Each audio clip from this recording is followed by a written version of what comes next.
मौसम पातिता प्रभु न पाइबे आरा मौसम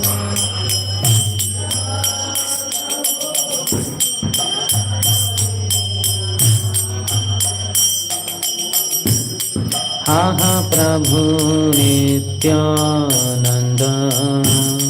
प्रेमानंद सुखे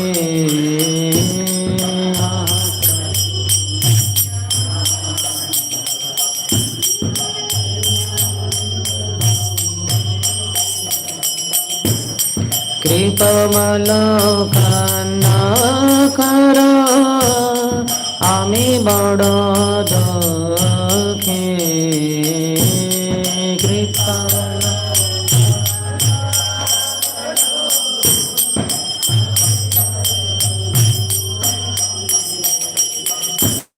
दया कर सीतापति अद्वैता गोसाई दया कर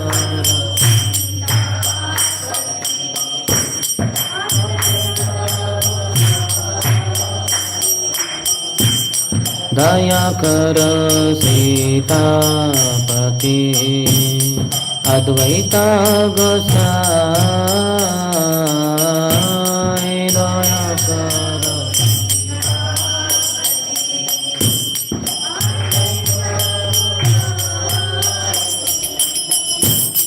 तव कृपा बले पाई चैतन्य निताय तव कृपा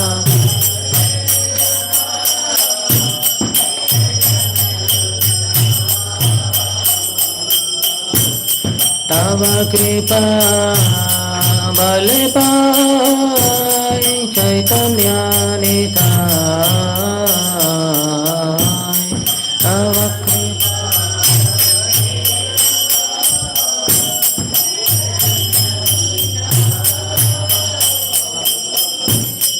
आहा स्वरूप सनातन रूप रघुनाथ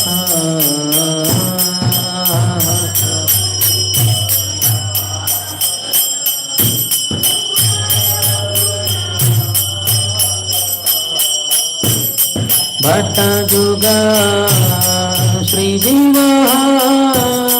प्रभु लोकनाथ भट्ट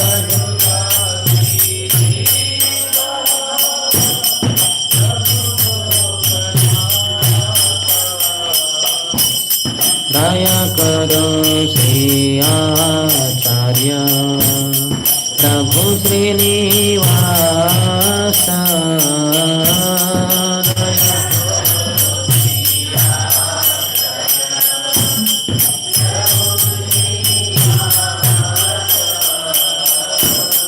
रामचंद्र संग मागे नरोत्तम दास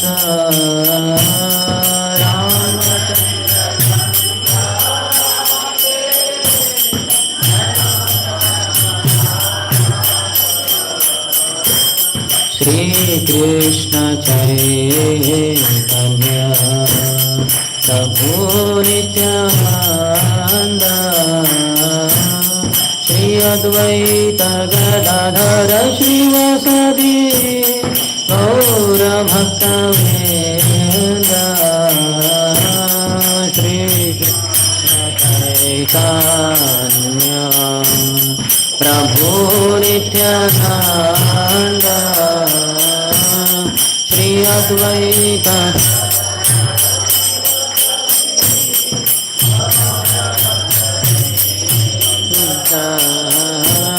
श्री कृष्ण चैतन्य प्रभु Nityanand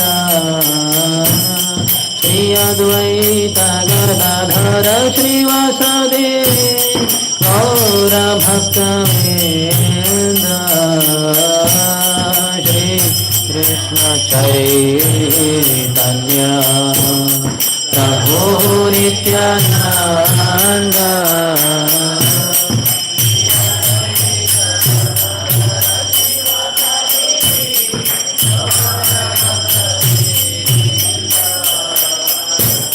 Shri Krishna Chaitanya Prabhu Nityananda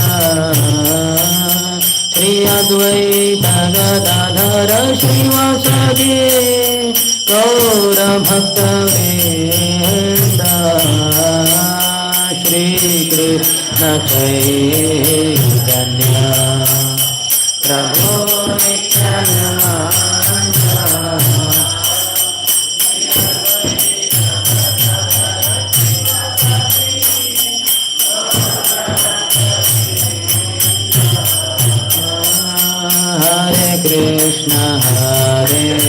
Krishna Krishna Krishna Hare Hare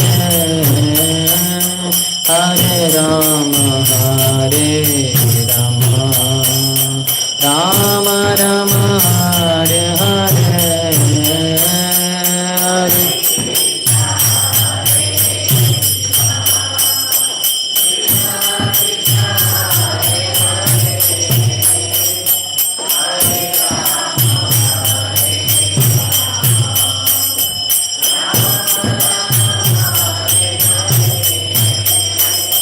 Hare Krishna Krishna Krishna Hare Hare Hare Rama Hare Rama Rama Rama Hare Hare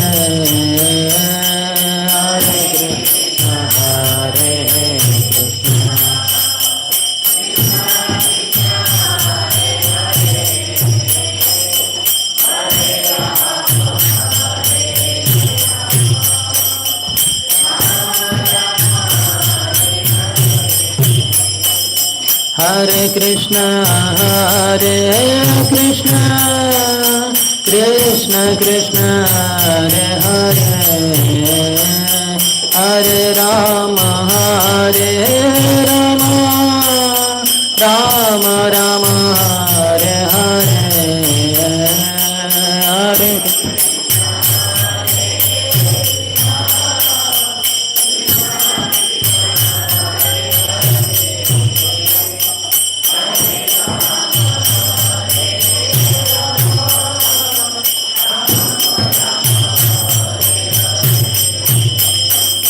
Hare Krishna Krishna Krishna Hare Hare Hare Rama Hare Rama Rama Rama Hare Hare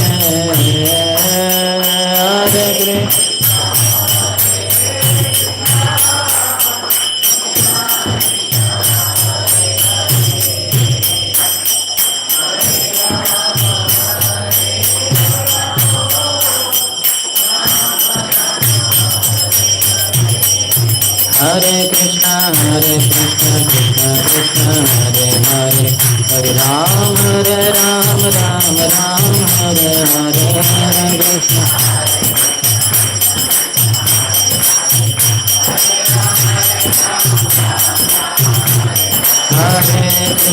Hare Krishna Krishna Krishna Hare Hare Hare Ram Ram Ram Hare Hare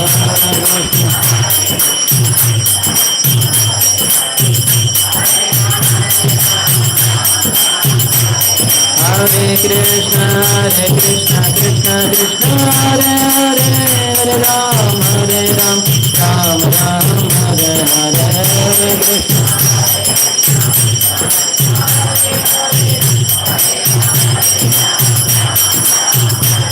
Hare Krishna Hare Krishna Krishna Krishna Hare Hare Hare Ram Ram Hare Hare Hare Krishna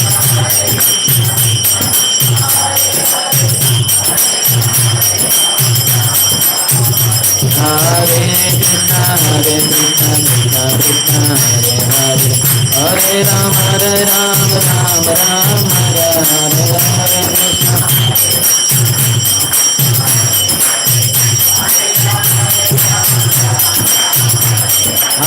Krishna Hare Krishna Krishna Krishna Hare Hare Hare Rama Rama Rama Hare Hare Krishna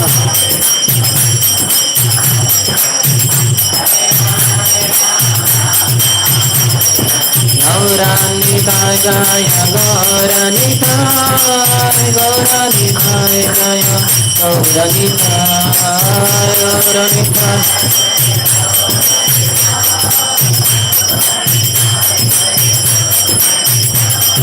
Jai Prabhupada Jaya Jai Prabhupada Jaya Srila Prabhupada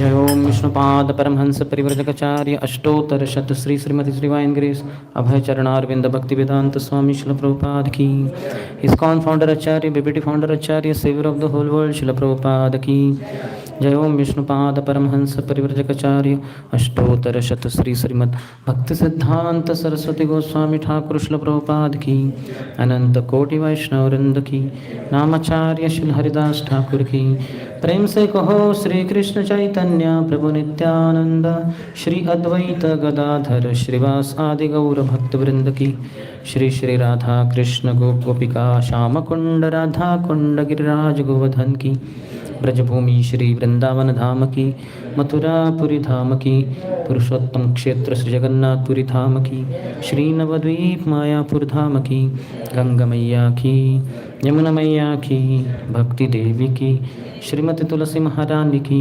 समवेत गौर भक्त वृंद की श्री श्री राधा वृंदावन चंद्र की श्री श्री गौर निताय की श्री अद्वैताचार्य आविर्भाव दिन महामहोत्सव की श्री अद्वैताचार्य की निताय गौर प्रेमानंदे All glories to the assembled devotees, all glories to the assembled devotees, all glories to the assembled devotees, all glories, all glories, all glories to Shri Guru and Shri Gauranga. Namo Vishnupadaya Krishna Pristhaya Bhutale Shrimate Bhakti Vedanta Swaminiti Namine Namaste Saraswati Deve Gauravani Pracharine Nirvishesha Shunyavadi Paschatya Deshatarine ओम ज्ञानतिमिरन्धस्य ज्ञानाञ्जनशलाकया चक्षुरुन्मिलितं येन तस्मै श्रीगुरवे नमः श्रीचैतन्यमनोभीष्टं स्थापितं येन भूतले स्वयं रूपः कदा मह्यं ददाति स्वपदान्तिकं वन्देऽहं श्रीगुरोः श्रीयुतापदकमलं श्रीगुरोन् वैष्णवांश्च श्रीरूपं साग्रजातं सहगणा रघुनाथान्वितं तं सजीवं साद्वैतं सावधूतं परिजनसहितं कृष्णचैतन्यदेवं श्रीराधा कृष्णपादान् सहगणा ललिता श्रीविशाखान्वितांश्च वाञ्छाकल्पतरुभ्यश्च कृपासिन्धुभ्य एव च पतितानां पावनेभ्यो वैष्णवेभ्यो नमो नमः पञ्चतत्त्वात्मकं कृष्णं भक्तरूपस्वरूपकं भक्तावतारं भक्ताख्यं नमामि भक्तशक्तिकं जय श्री कृष्ण चैतन्य प्रभु नित्यानंद श्री अद्वैता गदाधर श्रीवास आदि गौर भक्तवृंद हरे कृष्ण कृष्ण कृष्ण हरे हरे हरे राम राम राम हरे हरे।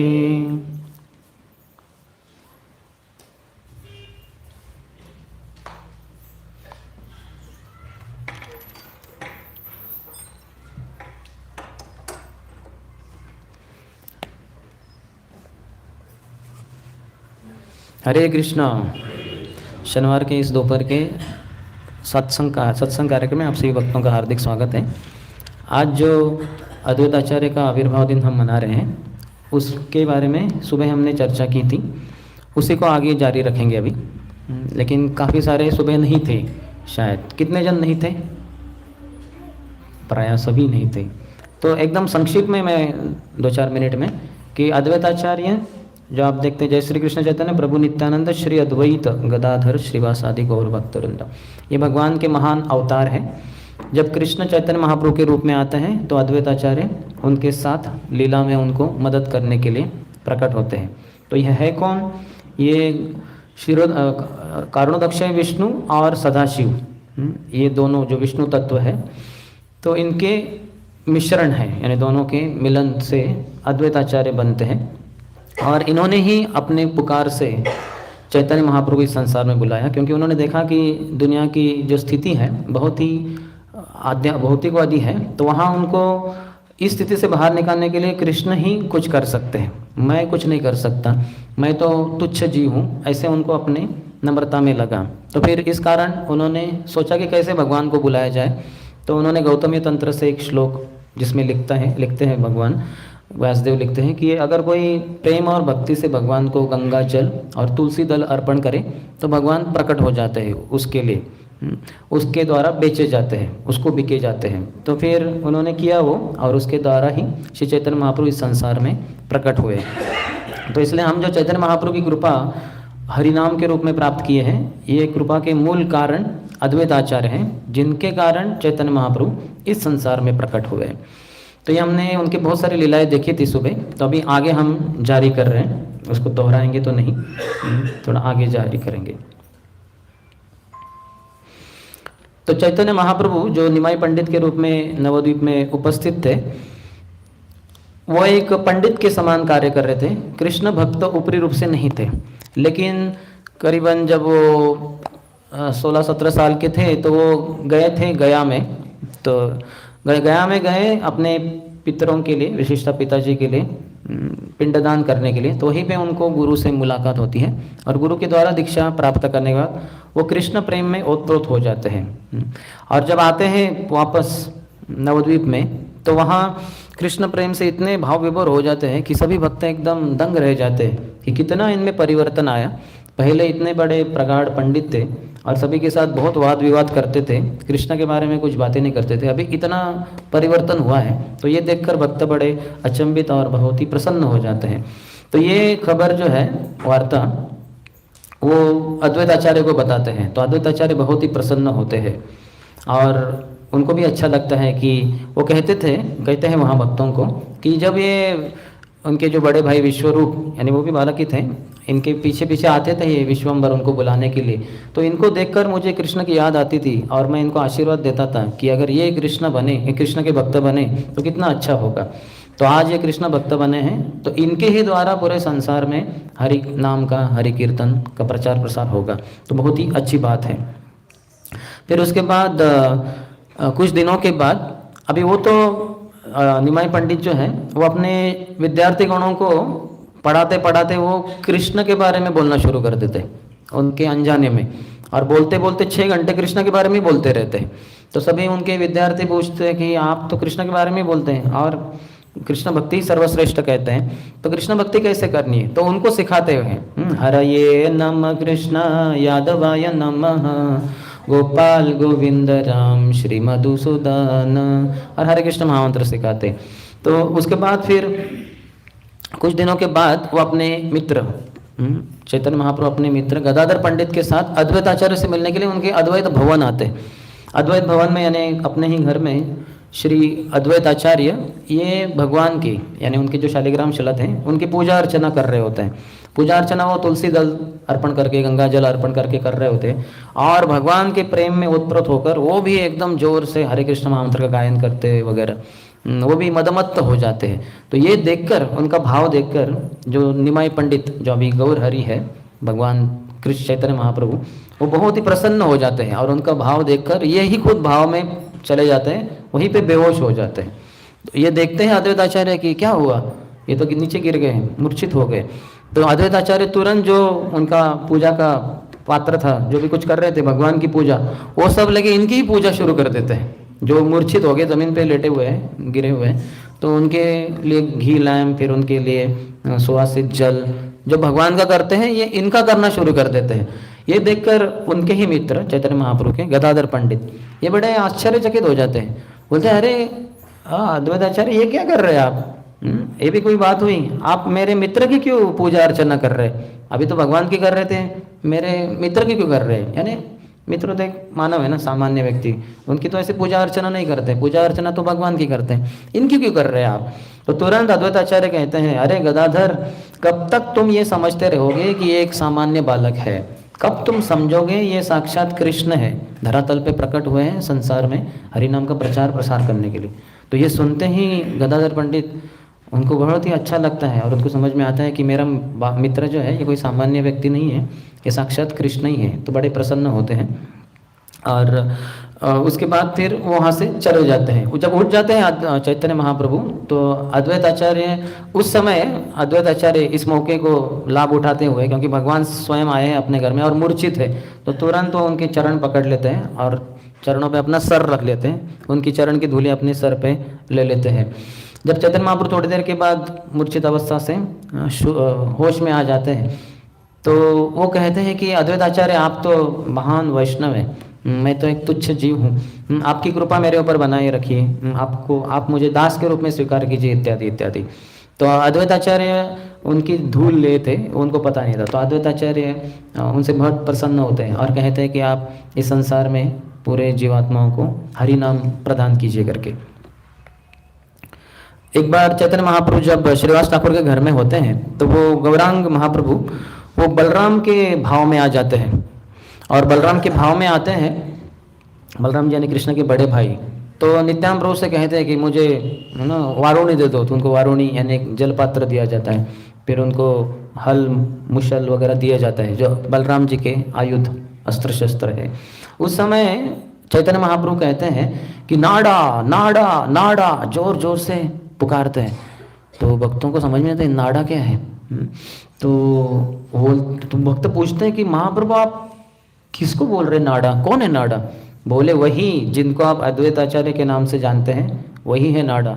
मैं सोया था कारण सागर में बहुत ही आराम से, लेकिन ये नाड़ा ने बहुत जोर से मुझे पुकारा कि आइए आप धरातल पे जीवों के उद्धार के लिए। तो मुझसे सहन नहीं हुआ उनके पुकार से, तो फिर मैं आ ही गया, तो उनके लिए मैं प्रकट हुआ हूँ। तो ऐसे चैतन्य महाप्रभु बार बार बताते थे भक्तों को कैसे अद्वैत आचार्य के कारण वो इस संसार में प्रकट हुए हैं।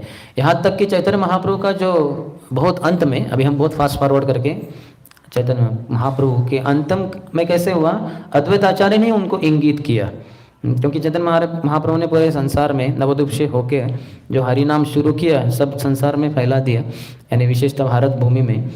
तो अच्छे सारे भक्त बन गए, हरि नाम की लहर आ गई वगैरह। तो ये देखकर कि चैतन्य महाप्रभु जिस उद्देश्य से मैंने बुलाए थे इस संसार में हरि नाम के प्रचार प्रसार, वो बहुत अच्छे से हो गया है और ये आगे चलता ही रहेगा श्रृंखला। तो अभी चैतन्य महाप्रभु अपने अवतार की समाप्ति करके वापस गोलोक वृंदावन वापस जा सकते हैं। ये अद्वैत आचार्य को उनको बताना था, तो उन्होंने एक नोट लिखा, यानी एक चिट्ठी छोटी सी, जिसमें एक अलग ही भाषा थी। उसमें उन्होंने लिखा कि जो अभी बाज़ार में चावल बहुत हो गया है और कोई चावल की ज़रूरत ही नहीं।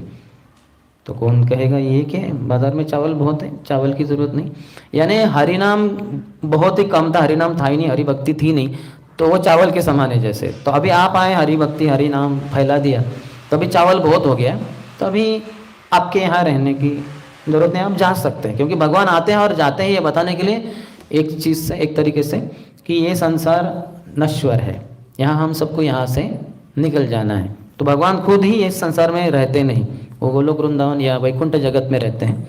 यहाँ जब भी साधुओं के ऊपर अत्याचार किया जाता है दुष्टों के द्वारा, तो दुष्टों का संहार करने के लिए, साधुओं की रक्षा करने के लिए और धर्म की पुनर्स्थापना करने के लिए भगवान बार बार युग युग में आते ही रहते हैं।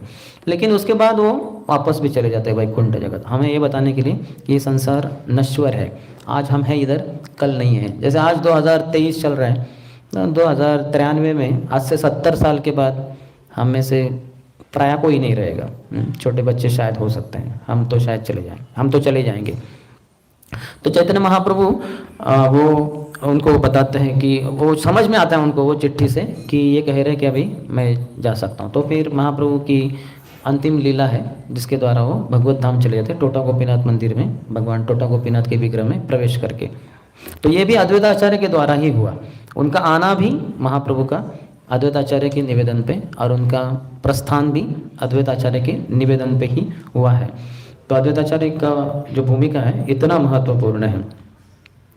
अद्वैताचार्य फिर वहाँ रह रहे थे और उन्होंने चैतन्य महाप्रभु से निवेदन किया उस समय कि आप क्यों ना यहाँ आए रोज़ हमारे घर में, और भक्तों के साथ हरि कीर्तन में वगैरह भाग लीजिए, क्योंकि यहाँ तो चलता ही रहता है। तो आपके आने से भक्तों को बड़ा आनंद होगा, क्योंकि आप अभी इतने अच्छे महान भक्त हैं कृष्ण के, तो भक्तों का आनंद होगा। तो महाप्रभु मानते हैं और फिर रोज़ आते थे, यहाँ आते थे। पहले वो पाठशाला में सिखाते थे, अभी अद्वैताचार्य ने निवेदन किया तो उनके घर में बहुत हरि कीर्तन हरि कथा करने आते थे।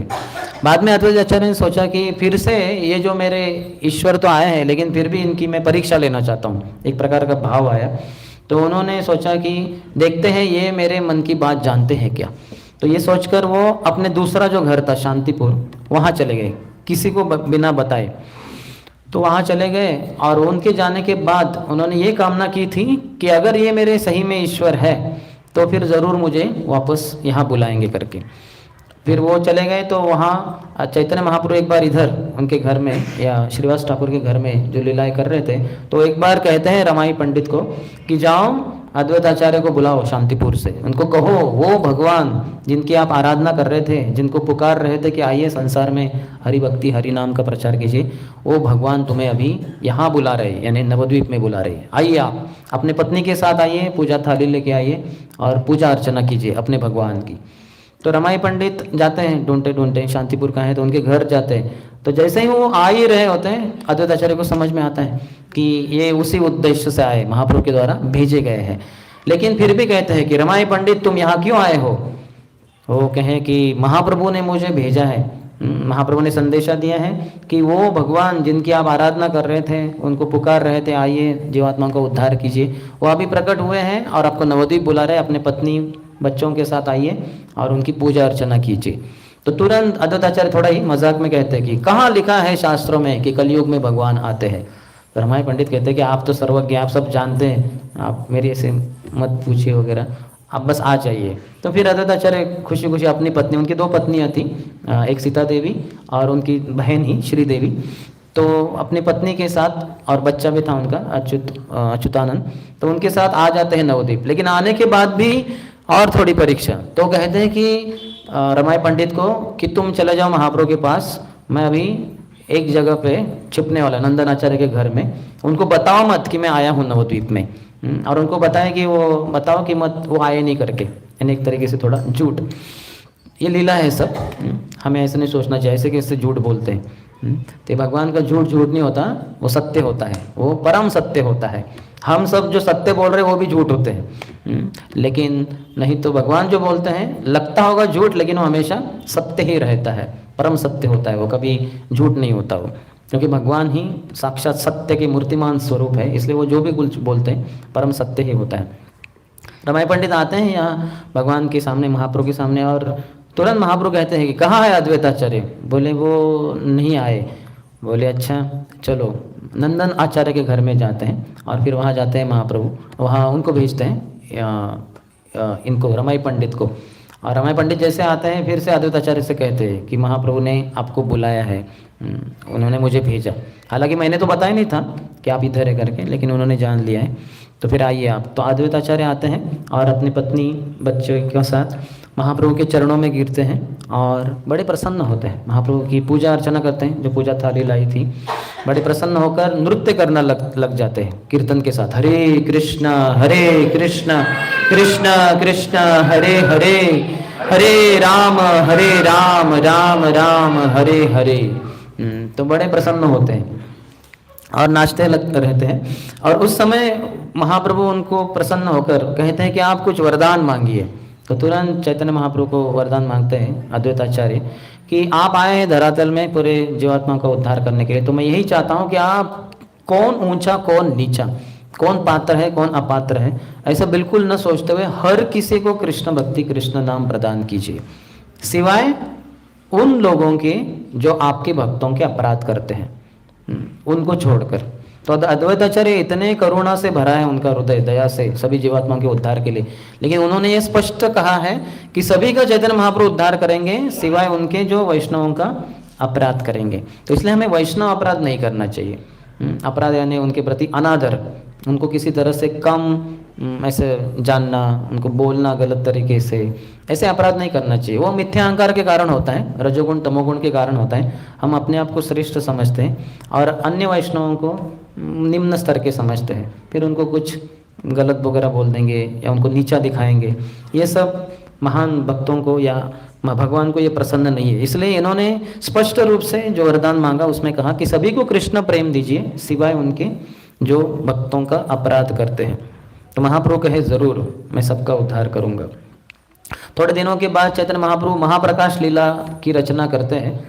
महाप्रकाश लीला के अंतर्गत 21 घंटे लगातार महाप्रभु सभी भक्तों को वरदान दे रहे होते, जो भी उनकी इच्छा है। जैसे विष्णु के आवेश में, भगवान विष्णु ही है, चैतन्य महाप्रभु स्वयं कृष्ण है, तो वो भक्त रूप में आए हैं, लेकिन कभी कभी वो अपना असली रूप यानी भगवान है ये ऐसे दिखा देते थे। तो वो विष्णु का जो आसन था उसके ऊपर, भगवान विष्णु का, उसके ऊपर बैठ गए और भगवान विष्णु के जो भी शालिग्राम चलाते वो अपने गोद में लिए, उनका अभिषेक किया गया, उनको आरती किया गया, उनको भोग चढ़ाया गया, बहुत कुछ चीज़ें होती है। तो उसके बाद वो भक्तों से प्रसन्न होकर कहते हैं आप वरदान मांगिए। विशेषतः अद्वैताचार्य से पूछते हैं क्या कुछ भी चाहिए वो वरदान मांगिए। तो अद्वैताचार्य क्या कहते हैं, वो कहते हैं कि ये मांगिलू ता पाइलू, जो मैंने इच्छा की थी आपसे, मांगा था कि आप इस धरातल पे प्रकट हो, वो मैं पा गया अभी, क्योंकि आप स्वयं आए हैं। तो मेरी कोई इच्छा नहीं करके मैं संतुष्ट हो गया, जो इच्छा थी वो पूर्ण होगी। तो महाप्रभु भी प्रसन्न होते हैं। बाकी भक्तों को महाप्रभु ने जो भी जो इच्छाएं वरदान मांगे वो सब प्रदान की। बाद में चैतन्य महाप्रभु बताते हैं कि अद्वैताचार्य की, हम सुबह एक चर्चा कर रहे थे, उनकी ये विशेषता थी कि जो भी कोई ग्रंथ पढ़ते थे, भगवता हो, भागवतम हो, पुराण हो, हर श्लोक को वो भक्ति योग ही सार है, भगवान की भक्ति ही सर्वश्रेष्ठ है। न तो तपस्या, न तो ज्ञान कर्म, ये सब चीज़ें श्रेष्ठ नहीं, सर्वश्रेष्ठ भक्ति है। भक्ति का ही प्रतिपादन करते थे। लेकिन कभी कभी ऐसे शास्त्र पढ़ते हुए उनके जब कुछ श्लोक भक्ति से कैसे संबंधित है ये समझ नहीं आता था, तो बड़े हैरान हो जाते थे कि ऐसे कैसे हो सकता है, ये तो भक्ति से संबंधित होना चाहिए। तो ऐसे समय वो उपवास कर लेते थे कि मैं नहीं कुछ खाऊंगा, ये जो श्लोक है ये गलत नहीं है, मुझे समझ में नहीं आ रहा है, मुझ में कुछ कमी है, तो मुझे उपवास करना चाहिए। तो फिर वो उपवास करते थे। तो उस समय महाप्रभु यहाँ बता रहे हैं उनको कि मैं स्वयं आके तुम्हें उस जो श्लोक है उसका भक्तिमय जो अर्थ है वह स्वयं बताता था, लेकिन तुम्हें ऐसा लगता था कि एक सपना देख रहे हो, सपने में कोई दिव्य पुरुष आके तुम्हें ये श्लोक का स्पष्टीकरण दे रहे, लेकिन वो सपना नहीं था, वो मैं स्वयं था करके। ऐसे अद्वैताचार्य को चैतन्य महाप्रभु कहते थे।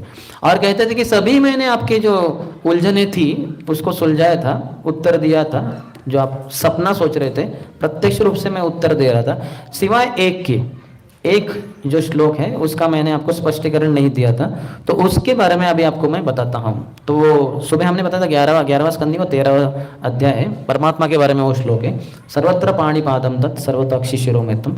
तो ये मैंने आपको बताया नहीं था, तो अभी मैं आपको बताना चाहता हूँ। तो फिर महाप्रभु उसका स्पष्टीकरण देते हैं।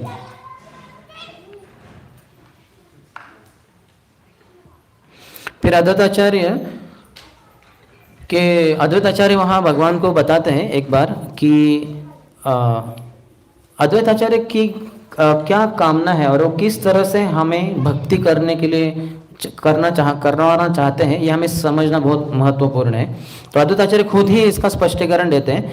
वो कहते हैं कि मैं ये धारणा रखता हूँ जो सत्य ही है कि चैतन्य महाप्रभु स्वयं सभी जो नियंत्रक है उनमें सर्वश्रेष्ठ है, सुप्रीम यानी परम नियंता है, परम नियंत्रक है।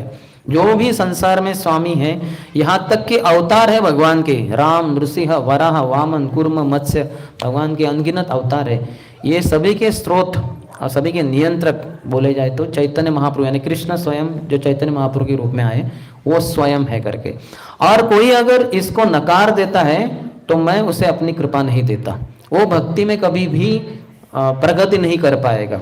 जो जानता है चैतन्य महापुरुष सर्वश्रेष्ठ है, परम नियंत्रक है, वही भक्ति में प्रगति कर पाएगा, अन्यथा उसका नाश हो जाएगा, यहाँ तक अद्वैताचार्य कहते हैं। और वो उदाहरण क्या देते हैं, जैसे रावण का उदाहरण देते हैं। रावण ने शिव जी की उपासना की, बहुत घनघोर तपस्या की, उनकी तपस्या से प्रसन्न होकर शिव जी आए, उनको वरदान दिए, और हम जानते जैसे शिवलिंग वगैरह दिए। लेकिन जब राम के साथ वो लड़ाई करने लगे, उस समय की बात है, पुराणों में लिखा है कि पार्वती देवी शिव जी को कहते हैं कि अरे वो आपका उपासक है, वो राम जी के साथ लड़ाई कर रहा है, शायद मारा जाएगा, आप जाइए उसको बचाइए, आपका तो है ना उपासक, आपको प्रसन्न किया था। वो बोले नहीं, सामान्यतः मैं उसको बचा लेता था, लेकिन ये मेरे स्वामी के साथ ही, उनके ही विरोध में उनकी पत्नी को अपहरण करके लेके गया, तो मेरे स्वामी ने ठान लिया इनको मारने का, तो इनको कोई नहीं बचा सकता, मैं भी नहीं बचा सकता, ये तो मारे ही जाने वाले। तो देखिए शिव जी की आराधना करने के बाद भी, शिव जी कौन है, सदाशिव उनके स्त्रोत है, और वही सदाशिव कारण दक्ष विष्णु का मिलन से अद्वैत आचार्य आए हैं। तो वही वो उदाहरण दे रहे कि कोई मेरी भक्ति भी करता है, मेरी उपासना करता है, लेकिन भगवान को, चैतन्य महाप्रभु को नकारता है, तो फिर मैं उसको न बचा नहीं सकता, वो मारा जाएगा, वो भक्ति में प्रगति नहीं कर पाएगा। तो इससे हमें समझना है कि कैसे भक्ति करते समय भक्तों की भी सेवा करनी है, अद्वैत आचार्य को भी मान देना है, लेकिन साथ ही साथ चैतन्य महाप्रभु की जो परम स्थिति है उसको भी ठीक से हमें समझना है। जब कुछ दिनों के बाद चैतन्य महाप्रभु ने हरिदास ठाकुर और नित्यानंद प्रभु को कहा था कि हर किसी के घर में जाके आप हरि नाम दीजिए उनको, तो वो दोनों जाते हैं, प्रचार करते करते सभी लोगों के पास जाते हैं नवद्वीप में। बाद में वो जगाई मधाई के पास जाते हैं, जो बड़े ही गुंडे स्वभाव वाले थे, हालांकि ब्राह्मण परिवार से थे, लेकिन गलत संग में वो नशापान करना, बहुत कुछ पाप करते थे, इतने पाप करते थे कि पापों का कोई गिनती ही नहीं। जो यमराज के अंतर्गत चित्रगुप्त इत्यादि कार्य करते हैं, वो सब थक गए थे उनके पापों का, जो भी कुछ क्या कहते हैं अकाउंट, खाता जो था, वो थक गए थे बेचारे। तो महाप्रभु ये नित्यानंद प्रभु ने सोचा कि ये दोनों का उद्धार होना चाहिए, क्योंकि महाप्रभु का नाम है पतित पावन, पतितों को पावन करने वाले, शुद्ध करने वाले। तो ये तो इतने पतित है, जब इनको शुद्ध किया जाएगा महाप्रभु की कृपा के द्वारा, तभी तो महाप्रभु पतित पावन सही में कहलाए जा सकते हैं। तो फिर नित्यानंद प्रभु जाते हैं उनके पास और उनसे निवेदन करते हैं कि कृपया आप कृष्ण का नाम लीजिए। तो वो दोनों पिए रहते हैं, शराब पिए, तो और वो किसी की सुनते भी नहीं, उनके पास पुलिस भी कोई जा नहीं सकता था। पुलिस के कोई आए हवलदार वगैरह, तो उनको पिटाई करके, राजा के सैनिक पिटाई कर करके उनको मार ही देते थे वो, तो कोई आता ही नहीं था उनके पास। और ये पहली बार ऐसा हुआ कि कोई आया है उनके पास, है ना, बिंदास, और उनको बता रहे हैं, आदेश दे रहे हैं कि आप कृष्ण का नाम लो। तो दोनों पिए भी थे, बोले क्या बात कर रहे यार, कौन ना? तो फिर नित्यानंद प्रभु और हरिदास ठाकुर के पीछे ही पड़ जाते हैं उनको मारने के लिए। तो दोनों भाग जाते हैं वहाँ से, फिर भागते भागते फिर वो आ जाते हैं वापस श्रीवास ठाकुर के घर में, जहाँ शाम को चैतन्य महाप्रभु थे, और उनको रिपोर्ट दिया जा रहा है। रोज शाम को रिपोर्टिंग होता था कि आज हमने इन जनों के पास गए, इतने जनों ने कहा कि हम हरि भक्ति करेंगे, हरि नाम लेंगे, और इन्होंने नकार दिया वगैरह। और आज बताते हैं कि आज हम जगाई मदाई से मिले। तो चैतन्य महाप्रभु को पता नहीं कौन है जगाई मदाई, तो उनको बताया जाता है श्रीवास ठाकुर गंगादास पंडित के द्वारा कि कौन है करके। तो बताने के बाद हरिदास ठाकुर, ये सब हो रहा होता है, तो अद्वैत आचार्य के पास जाते हैं और कहते हैं कि ये नित्यानंद प्रभु के बारे में मैं क्या कहूँ, हाँ ये बहुत ही नटखट है, ये किसी के भी पास जाते हैं और उसको कहते हैं कृष्ण का नाम लो। और फिर गंगा में जाते हैं, वहाँ बहुत सारी मगरमच्छ होती है, मगरमच्छ के ऊपर चढ़ जाते हैं, उनके ऊपर सवार हो जाते हैं। तो मगरमच्छ के पास कौन जाएगा, जैसे देख के लोग उल्टा भाग जाएंगे, ये उसके ऊपर जाके बैठते हैं और मगरमच्छ के साथ खेलते हैं। और फिर किसी लड़के के पास जाएंगे और उसको बोलते हैं कि हरे कृष्णा बोलो। किसी लड़की के पास जाएंगे गाँव के और बोलेंगे तुम मुझसे शादी करो। फिर वो तो डर के मारे चले जाते थे और पिताजी को शिकायत करते थे, ये कोई व्यक्ति आया बोल रहा है मुझसे शादी करो। तो पिताजी आते थे पिटाई करने के लिए, मेरी बेटी के साथ शादी करने वाला तो कौन है। तो फिर नित्यानंद प्रभु तब तक वहां से भाग जाते थे और वो हरिदास ठाकुर को पकड़ते थे, तुम ऐसे कैसे कहे। बोले नहीं मैंने नहीं कहा, वो कोई और थे। बोले कौन था वो। बोले चले गए वो। तो ऐसे उनको पकड़ा जाता था बार बार। तो फिर आज क्या बताऊं मैं क्या हुआ, हरिदास ठाकुर बता रहे अद्वैत आचार्य के, आज तो क्या कहते हैं जैसे यही हो गया, सीमा हो गई। आज इन्होंने जगाई मदाई के पास गए उनके उद्धार के लिए, उप शराबी, और वो हमारा पीछा करने लगे, हम जान बचाकर भागे वहां से। आज वो पहले तो 22 बाजारों में पीटा गया था, कैसे तो बच गया, आज तो मारा ही जाता था, ये नित्यानंद प्रभु के कारण। ऐसा थोड़ा सा दोषारोपण कर रहे हैं, लेकिन ये मजाक में हो रहा है, ये लीला है, भक्तों की लीला होती है। तो फिर अद्वैत आचार्य कहते हैं अच्छा ये तो उचित ही है, जो शराबी होते हैं वो क्या करेंगे, शराबियों का तो संग करेंगे। तो नित्यानंद प्रभु कृष्ण प्रेम रूपी मदिरा में मदमत्त रहते हैं, तो वो जो इस दुनिया की शराब में मदमत्त रहते हैं उनका ही तो संग करेंगे ना, ये भी शराबी और वो दोनों भी शराबी जगाई मदाई, तो बराबर ही है। और देखना, क्योंकि नित्यानंद प्रभु ने स्थान ली है उन दोनों को कृष्ण प्रेम चैतन्य महाप्रभु की कृपा देने की, बस 2 या 3 दिन में देखोगे वो दोनों जन आएंगे, चैतन्य महाप्रभु की कृपा प्राप्त करेंगे। और हम सबको भागना पड़ेगा, क्योंकि वो इतने नीच कमीने, इतना सब कुछ पाप किए हुए, वो आएंगे और चैतन्य महाप्रभु उनकी कृपा दे देंगे नित्यानंद प्रभु के कारण, और फिर हमारा तो जाति भ्रष्ट हो जाएगा, जैसे हमें भागना पड़ेगा, जैसे मजाक कर रहे हो। बोलते कि वो हरि नाम लेंगे, हरे कृष्ण कृष्ण कृष्ण हरे हरे, हरे राम राम राम हरे हरे। तो जगाई मदाई भगवान कृष्ण के महान भक्त बनेंगे, क्योंकि नित्यानंद प्रभु ने उनको अपनी कृपा देने की ठान ली है। तो नित्यानंद प्रभु की कृपा जिसको मिले वो उसको चैतन्य महाप्रभु की, भगवान कृष्ण की बहुत कृपा प्राप्त होगी। तो अद्वैत आचार्य के योग पूरी तरह से पता है। तो ये दोनों का उद्धार हो ही जाता है बाद में, जगाई और मदाई का। तो होने के बाद चैतन्य महाप्रभु कहते हैं कि चलो हम गंगा में स्नान करने जाते हैं। तो सभी भक्त, अभी जगाई मदाई भी दोनों भक्त बन गए, शुद्ध भक्त, जगदानंद प्रभु और माधवानंद प्रभु, सबसे नए हैं दोनों। और पहले दिन से कितना माला, 2 लाख हरिनाम। हम तो पहले दिन शायद 2 माला भी शुरू नहीं किए होंगे। कितने जनों ने 1 माला के बजाय 2 माला शुरू की थी रोज पहले दिन से, या 2 से ज़्यादा? ऐसे है कुछ 4, 5, 6 प्रभु और माता है। आप महान हैं, आपके चरणों में दंडवत। लेकिन सामान्यतः सभी जन 1 माला कैसे, तो डर डर के कि ठीक है इतना जोर दे रहे ये भक्त, इनकी प्रसन्नता के लिए 1 करता हूँ। तो ये ऐसे हैं, उद्धार हुआ पहले ही दिन से कितना शुरू, 2 लाख हरि नाम, यानी कितना होगा 128 माला रोज। सोचिए, तो ये बड़े शुद्ध भक्त बन गए, कृपा महाप्रभु की नित्यानंद प्रभु के कारण मिली, जिसके बारे में अद्वैत आचार्य ने पहले से कहा था। तो वहाँ फिर वो स्नान करते हैं। तो स्नान करते करते अलग अलग भक्तों के क्या कहते हैं, जैसे जोड़ी जम जाता है। तो उसमें होता है नित्यानंद प्रभु और अद्वैत आचार्य। तो गंगा में है, स्नान कर रहे हैं, तो नित्यानंद प्रभु इतना जोर जोर से पानी डालते हैं अद्वैत आचार्य की आंखों में। वो बूढ़े भी हैं थोड़े, तो उनकी आंखें एकदम बंदी हो जाती है, वो खोल ही नहीं पाते हैं। आपने देखा होगा पानी में जो खेलते हैं, तो उसमें इतना पानी ऐसे बार बार मार रहे हैं। तो उनको देखें तो वो बहुत चिल्लाते हैं, बोलते हैं कि अरे तुम क्या कर रहे हो, ये ठीक नहीं है, उचित नहीं। उनको थोड़ा डांटते हैं। तो नित्यानंद प्रभु कहते हैं कि अरे आप क्या कुछ भी बोल रहे हैं, आप तो हारे गए हैं, वो मान नहीं रहे आप, तो आप पूरी तरह से हारे गए हो। और अद्वैत आचार्य क्या कहते हैं, अरे वो श्रीवास वो पागल हो गए हैं, कैसे भ्रष्ट या अवधूत को लाया है, इसकी कोई जाति किसी को पता नहीं, किस घर में इसका जन्म हुआ है, कौन इसके माता पिता है, क्या ये कार्य करते, क्या खाते, किसी को कुछ पता नहीं। ऐसे भ्रष्ट साधु को, अवधूत को लाया है श्रीवास ठाकुर ने, है ना, उसकी भी जाति भ्रष्ट हो जाएगी। ऐसे अद्वैत आचार्य नित्यानंद प्रभु को लांछन देते। तो नित्यानंद प्रभु भी उनको बोलते नहीं आप तो हारे गए, हारे मान नहीं रहे और उल्टा मुझे ही दोषारोपण कर रहे। तो अद्वैत आचार्य और नित्यानंद प्रभु का जो संवाद मजाक जो चल रहा है वो चैतन्य महाप्रभु सुनते हैं वहीं पे पास पे। तो कहते हैं नित्यानंद प्रभु को ऐसा नहीं है कि वो आपके द्वारा हारे गए, हारे तभी जाते हैं जब 3 बार लगातार आप उनको हराओ। ऐसे ही 3 बार हराएंगे तभी वो हारे गए, ऐसे मानने जा सकते। आपने तो 1 ही बार हराया, तो फिर दोनों फिर से शुरू हो जाते। नित्यानंद प्रभु के ऊपर पानी फेंकते हैं और अद्वैत आचार्य भी फेंकते जाते हैं। लेकिन इस बार क्या होता है, अद्वैत आचार्य जीतते हैं, फिर अगली बार नित्यानंद प्रभु जीतते हैं, फिर अद्वैत आचार्य जीतते हैं, नित्यानंद प्रभु जीतते हैं। ऐसे करके ही वो दोनों में से, क्योंकि दोनों भी श्रेष्ठ है करके ऐसे उनका लीला चलती है, जल क्रीड़ा लीला। और फिर उसके बाद वो बाहर आ जाते हैं और फिर से अपने अपने घर चले जाते हैं। एक बार जब चैतन्य महाप्रभु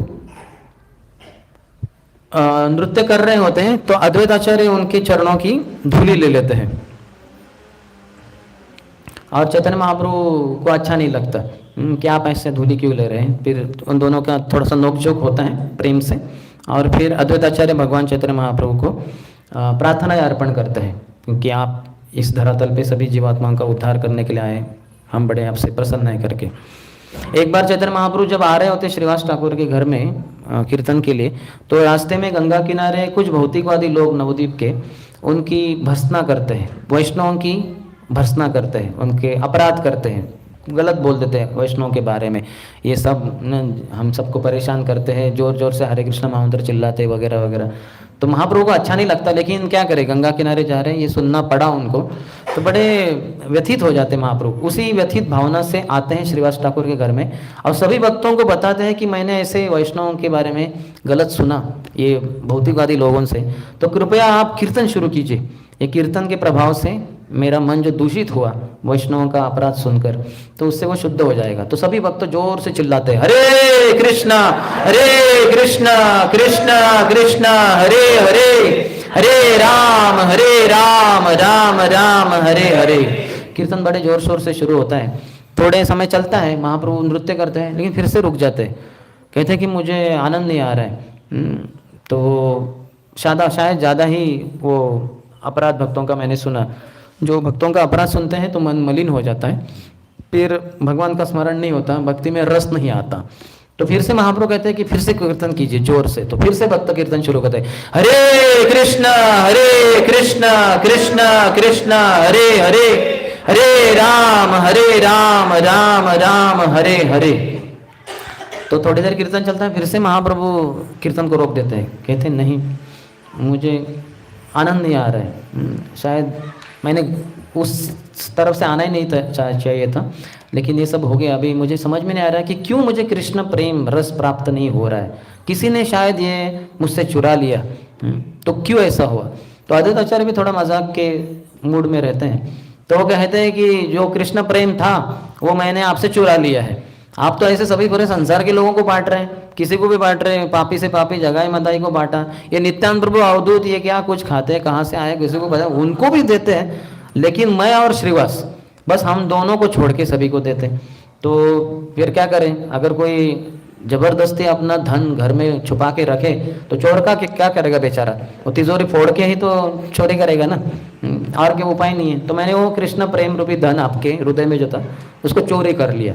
तो महाप्रभु जैसे ही ये सुनते हैं तो बड़ा ही गंभीर बन जाते हैं, चेहरा गंभीर हो जाता है, तुरंत उठ खड़े होते हैं और दरवाज़ा खोल के झट से बाहर चले जाते हैं। तो सभी भक्तों को समझ में नहीं आता क्या हुआ, लेकिन नित्यानंद प्रभु और हरिदास ठाकुर थोड़े सतेज हो जाते हैं, तुरंत वो उनके पीछे पीछे जाते हैं। चैतन्य महाप्रभु बहुत तेजी से चलते चलते चलते गंगा किनारे जाते हैं और गंगा में जैसे आत्महत्या करने के हेतु वो गंगा में छलांग लगाते और तैरने का प्रयास नहीं करते।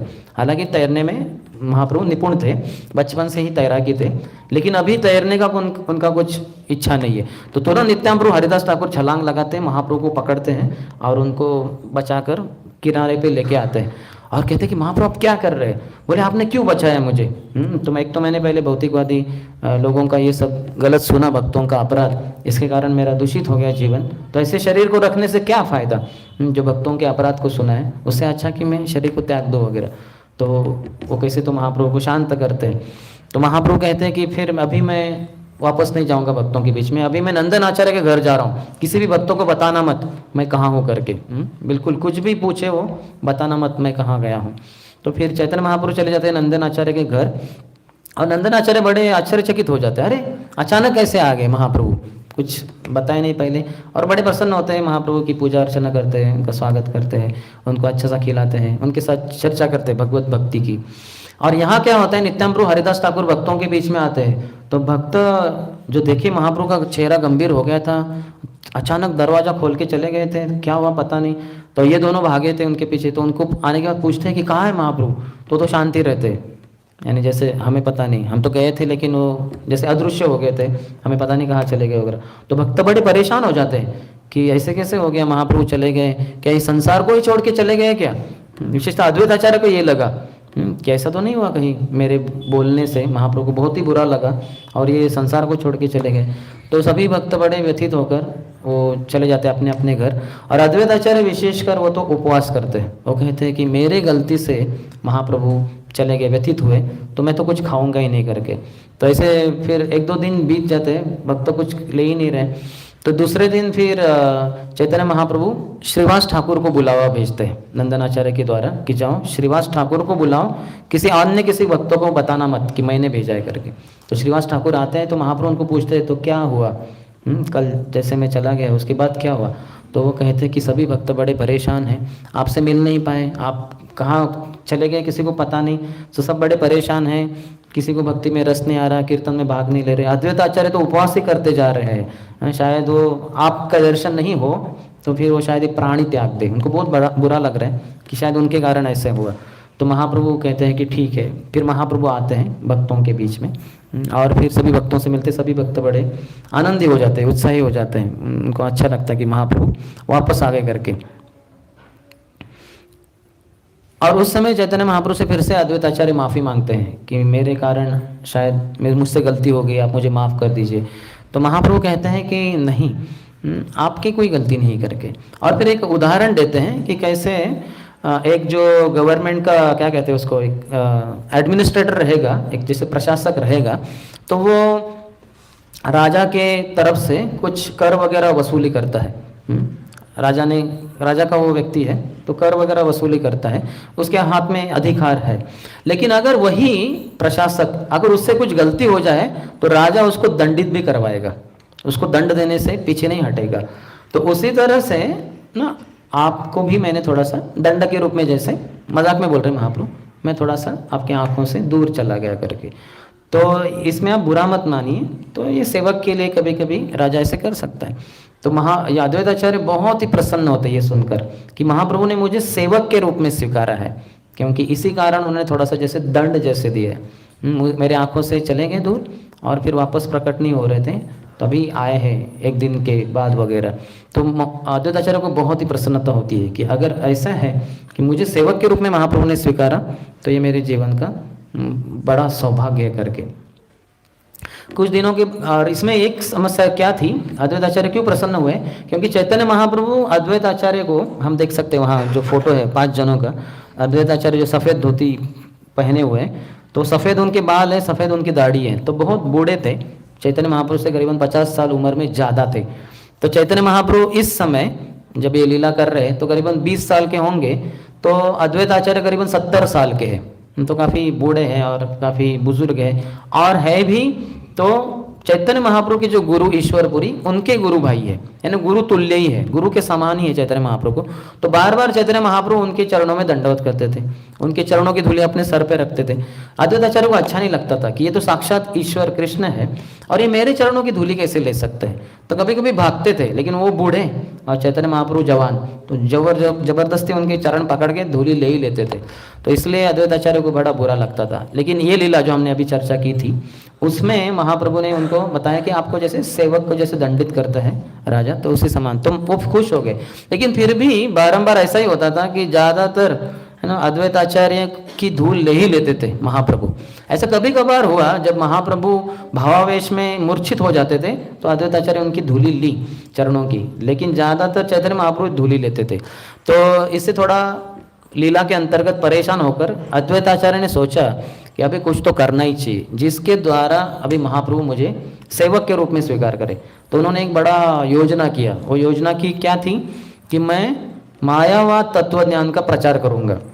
ये मायावाद तत्व ज्ञान आशा है भक्तों को पता है। मायावाद यानी ऐसे जो क्या कहते हैं फिलोसॉफर्स, तत्वज्ञानी लोग जो बोलते हैं गीता भागवत के ग्रंथों के श्लोकों के ऊपर, कहते हैं कि भगवान का जो रूप है वो सामान्य आदमी की तरह ही है, यानी पृथ्वी आप वायु तेज आकाश पंच महाभूत से बना हुआ है। तो हम में और भगवान में कुछ अंतर नहीं है, वो एक सामान्य व्यक्ति है, थोड़ा कुछ विशेषता है उनमें, लेकिन नहीं तो सामान्य व्यक्ति के समान है। ऐसे मायावाद भाष्य का जो प्रचार भगवान को अच्छा नहीं लगता। चैतन्य महाप्रभु तो विशेषकर कहें कि मायावादी भाष्य सुनी ले हय कृष्ण हय सर्वनाश। मायावादी भाष्य सुनने से हमारा सर्वनाश हो जाता है। और वो ये भी कहें कि मायावादी कृष्ण अपराधी, कृष्ण के अपराधी होते हैं, वो भगवान के चरणों में बड़ा अपराध करते हैं।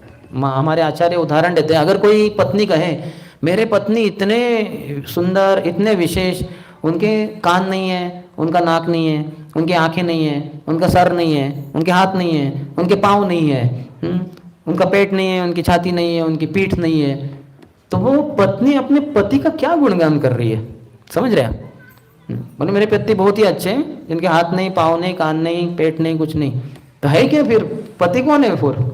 तो इस तरह से है मायावादी तत्वज्ञानी जो श्लोकों की परिभाषा देते हैं, श्लोकों का व्याख्यान करते हैं, तो इस तरह से बताते हैं।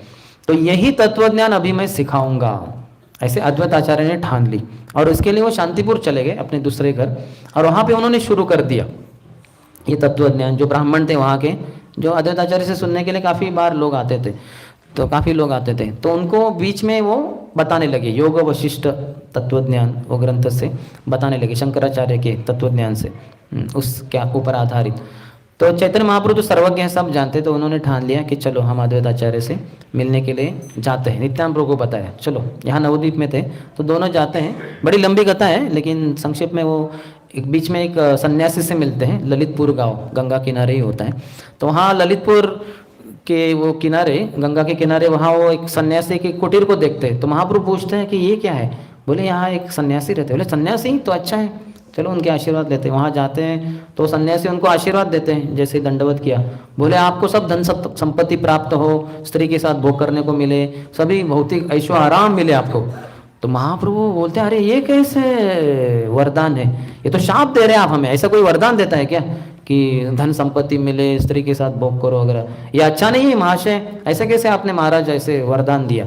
तो बोलते हैं अरे ये कल का छोरा, हाँ मैं इतना बड़ा सन्यासी, मैं पूरे भारत के सभी तीर्थ क्षेत्रों में जाके आया, और ये कल का बच्चा मुझे तत्वज्ञान बताता है, कहता है कि मैं जो वरदान दिया वो सब गलत है, अच्छा नहीं है करके।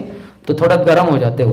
तो नित्यानंद प्रभु तुरंत उनका शांत करते, नहीं नहीं नहीं थोड़ा शांत हो जाइए, ये छोटे बालक है, इनको पता नहीं, मैं समझता हूँ आप बड़े महान है वगैरह, तो शांत हो जाए। बोले ठीक है चलो आप कहते हैं तो शांत हो जाते हैं। तो शांत हो जाते हैं। फिर थोड़ी देर के बाद वो उनको कुछ खिलाने के लिए वहाँ से अंदर से एक स्त्री आती है, तो स्त्री फल वगैरह लेके आती है सब। तो चैतन्य महाप्रभु पूछते हैं नित्यानंद प्रभु ये कौन है? बोले ये सन्यासी की पत्नी है। अरे सन्यासी की पत्नी? सन्यासी की तो पत्नी होती नहीं। बोले नहीं शांत रहिए, जो भी चल रहा है शांति से सहन कीजिए जो भी है। तो चैतन्य महाप्रभु चुप बैठ जाते हैं। फिर वो देते हैं उनको फल वगैरह, और फिर जब खा रहे होते हैं चैतन्य महाप्रभु, तो ये भगवान के बारे में, भगवान के साथ उनकी ये सेवा हो गई। तो जब खा रहे होते हैं तो ये व्यक्ति बीच बीच में पूछता है क्या आप आनंद लेना चाहेंगे? तो वो चैतन्य महाप्रभु समझ में नहीं आता आनंद क्या, आनंद तो आ रहा है ना मिस। तो फिर से थोड़ी देर के बाद पूछते हैं क्या आप आनंद लेना चाहेंगे? तो महाप्रभु पूछते हैं नित्यानंद प्रभु ये आनंद क्या है? बोले ये सन्यासी बोल रहा है, जब आनंद बोल रहा है, आनंद यानी शराब, आपको शराब चाहिए क्या, ऐसे पूछ रहे। चैतन्य महाप्रभु बोलते हैं अरे ये सन्यासी शराब देना चाहते हैं हमें, अभी तो बहुत हो गया। पहले तो ये सन्यासी कैसे किस प्रकार के वरदान दिए और फिर गर्म हो गया, बाद में इसकी पत्नी भी है और अभी बोल रहे हैं शराब पियेंगे क्या आप? तो तुरंत उड़ गए चैतन्य महाप्रभु, जोर से भागे और गंगा में ऐसे कपड़ों के साथ ही छलांग लगा दी। नित्यानंद प्रभु भी उनके पीछे पीछे भागे, वो भी छलांग लगा दी। सब दोनों शुद्ध हो गए। कैसे बहुत ही पापी ऊपरी सन्यासी है ऊपरी रूप से, लेकिन इतना पापी व्यक्ति है, शराब पीता है, हमें पिलाता है, मेहमानों को पिलाता है, स्त्री के साथ रहता है, कैसा सन्यासी है। तो वो दोनों शुद्ध हो गए। फिर वो आगे प्रस्थान करते हैं शांतिपुर की तरफ। शांतिपुर में जैसे ही अद्वैताचार्य बैठे थे आसन पे, और उनके सामने कुछ 10-15 लोग थे, उनको वो प्रवचन दे रहे थे योग वशिष्ठ तत्वज्ञान से। तो जैसे ही देखते कि दूर से कोई तो व्यक्ति आ रहा है और समझते हो कि चैतन्य महाप्रभु नित्यानंद प्रभु आ गए, तो जोर जोर से व्यासासन के, वहाँ तो साउंड सिस्टम था नहीं, तो जोर जोर से चिल्लाने लगते हैं कि कैसे ये योग वशिष्ठ तत्वज्ञान बताते हैं कि हम भगवान का शरीर ये सामान्य है इत्यादि इत्यादि। तो चैतन्य महाप्रभु जैसे पास में आते हैं उनके कान पे, तो जैसे सुनते हैं तो उनको बड़ा धक्का लगता है, ऐसे कैसे बात कर रहे हैं अद्वैताचार्य, भगवान को अपराध कर रहे करके। तो उनको प्रश्न पूछते हैं कि क्या भगवान का रूप है कि भगवान का रूप जो है वो सामान्य है करके, इम्पर्सनलिज्म बेटर है यानी निर्विशेषवाद कि सविशेषवाद। तो फिर अद्वैताचार्य उनको ही थोड़ा सा और उकसाने के लिए कहते कि निर्विशेषवाद ही सर्वश्रेष्ठ है। बिना आँखों के आईने का क्या लाभ? आईने किसी अंधे के पास आईना दिखाया जाए उसको क्या लाभ है उससे? तो उसी तरह से बिना निर्विशेषवाद है ना ये भक्ति वगैरह किस काम की। तो चैतन्य महाप्रभु सुनते ही इतना क्रोधित होते होते अरे नाड़ा भाग के आते हैं, उनको पकड़ते, जो बैठे थे आसन पे ऊपर प्रवचन दे रहे थे उनको पकड़ते हैं, उनको नीचे लाते हैं और अपने मुट्ठी से मारते, बार बार मारते। तो ये जो आवाज़ सब हो रही है तो सुनकर उनकी पत्नी सीता ठाकुरानी जो अंदर थी घर के, वो बाहर आती है दरवाजे के चौखट में और देखती है अपने पति के बहुत मारे जा रहे हैं महाप्रभु के द्वारा। महाप्रभु जवान है, बलवान है और उनके पति बूढ़े हैं तो कमज़ोर हैं और महाप्रभु बहुत जोर से मार रहे। तो सीता ठाकुर ने कहते अरे इतना मत मारिए, नहीं तो वो जान चली जाएगी उनकी। तो महाप्रभु मारते ही गए। तो थोड़ी देर के बाद अद्वैत आचार्य हंसने लगे, जो मारे जा रहे हैं, मार खाते खाते वो हंसने लगे। बड़े खुश हुए। तो चैतन्य महाप्रभु को आश्चर्य लगा, अरे मारने के बाद व्यक्ति को रोना चाहिए, ये हंस क्यों रहे? तो वो रुक गए। तो अभी चैतन्य महाप्रभु को अद्वैत आचार्य कहते हैं कि अभी कहाँ गया आपका वो जो सब मान सम्मान, हाँ मेरे चरणों की धूली लेना, वो सब कहाँ चला गया? अभी तो आप मुझे पीट रहे हैं। इसके द्वारा साबित होता है आपने मुझे सेवक के रूप में स्वीकार किया है, धन्यवाद। बड़े खुश हुए वो। तो चैतन्य महाप्रभु को पता चला, अरे मैंने बड़ी गलती कर दी, ये तो सब ढोंग था, नाटक था, ये तो ऐसे ही बोल रहे थे मेरे द्वारा पीटे जाने के लिए, कि जिसके द्वारा ये साबित हो कि मैं इनका सेवक हूँ। ये मेरे स्वामी नहीं, ये मेरे स्वामी नहीं, तो ये यानी मैं सेवक के रूप में है, तो ये मुझे साबित करना था। तो चैतन्य महाप्रभु को बड़ा बुरा लगा कि मैंने इनको जैसे सेवक के जैसे पिटाई की, जो करना नहीं चाहिए था। मुझे लगा कि ये पदभ्रष्ट हो गए, गलत तत्वज्ञान बोल रहे हैं। तो फिर अद्वैत आचार्य बड़े प्रसन्न हो जाते हैं। तो ऐसे अद्वैत आचार्य नवद्वीप में कभी रहते थे और कभी शांतिपुर में, और उसके अनुसार उनकी अलग अलग लीला है। एक बार जब महाप्रभु सभी भक्तों को वर आशीर्वाद दे रहे होते हैं, तो ऐसे होता है कि श्रीवास ठाकुर उनको पूछते हैं कि महाप्रभु आपकी माँ सची माता को आप आशीर्वाद दीजिए, कृष्ण प्रेम प्रदान कीजिए। तो महाप्रभु तुरंत गंभीर होकर कहते हैं, नहीं, मैं सची माता को कृष्ण प्रेम प्रदान नहीं करूंगा, वो अपराधी है।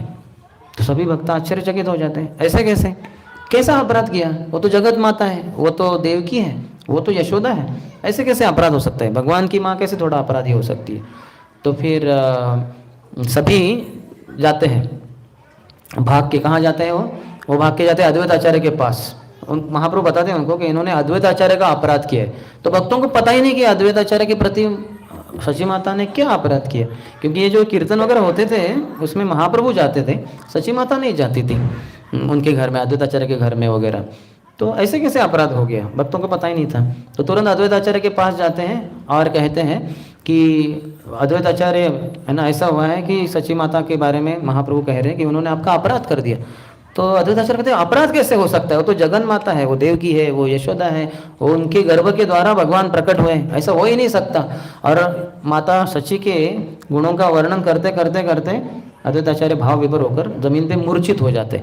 और इसी मौके का फ़ायदा उठाते हुए सची माता, जिनको पता लगता है कि महाप्रभु कृपा नहीं दे रहे मेरे अपराध के कारण, तो तुरंत उनके चरणों की धूली अपने सर पे ले लेती है और उनका अपराध मिट जाता है। तो सभी भक्त जब बताते महाप्रभु को, महाप्रभु कहते हैं कि अभी अपराध मुक्त हो गई, अभी मैं इनको कृष्ण प्रेम प्रदान करता हूँ।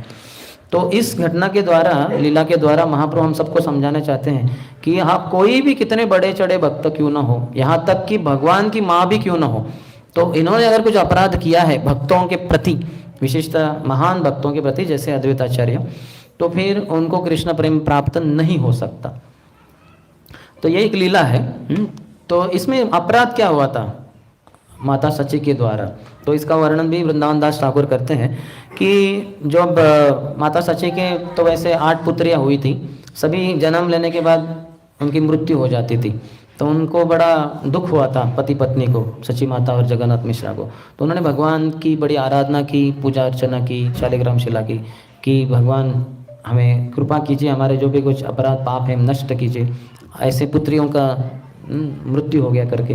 तो फिर उनको फलस्वरूप विश्वरूप जो स्वयं भगवान बलराम है वो प्राप्त हुए थे पुत्र के रूप में। बहुत ही सुंदर बालक, बहुत ही निपुण, बहुत ही विद्या में पारंगत, सभी शास्त्रों की जानकारी रखने वाले। लेकिन ये जो भगवान की कथा करने के लिए वगैरह विश्वरूप हमेशा अद्वैत आचार्य के घर में जाते थे। सुबह जल्दी जल्दी उठते थे। क्यों? क्योंकि थोड़ा लेट उठे, यानी 5 बजे होकर 4:30-5 बजे उठे, गंगा स्नान करने जाए, तो वहाँ सब नवद्वीप के भौतिकवादी लोग आएंगे जो गंगा में स्नान करने के लिए। उन दिनों में ऐसे वो टैप्स वगैरह नहीं रहते थे, हर किसी के घर में टैप से पानी आ रहा है, गंगा ही सहारा था। तो या कुआं वगैरह, तो गंगा किनारे ही जाते थे हजारों लोग, सभी वासी। तो फिर वहाँ गए तो उनका दर्शन होगा ये पापी लोगों का, तो इसलिए सुबह जल्दी जल्दी उठ के 3-3:30 बजे स्नान करके वो अद्वैत आचार्य के घर में जाके वहीं पे सब हरि नाम लेना, हरि कीर्तन करना, हरि कथा सुनाना, सुनना, यही सब करते रहते थे।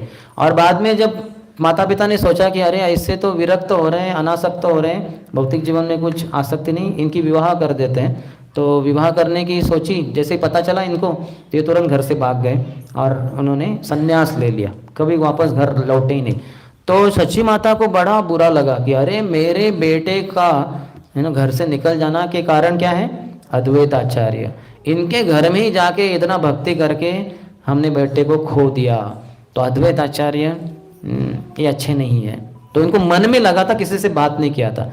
लेकिन कुछ समय के बाद क्या हुआ, जब चैतन्य महाप्रभु विश्वम्भर ये भक्त बने कृष्ण के, तो और उनको बुलाया गया था अद्वैत आचार्य के द्वारा, तो उनके घर ये जाने लग गए और वो भी भक्तों के साथ ही रहते थे और घर तो ज़्यादा आते नहीं थी। उनकी पत्नी थी लक्ष्मी देवी, बाद में उनके पश्चात ये तो विष्णुप्रिया थी दूसरी पत्नी महाप्रभु की, लेकिन फिर भी घर में ज़्यादा जाते ही नहीं थे महाप्रभु।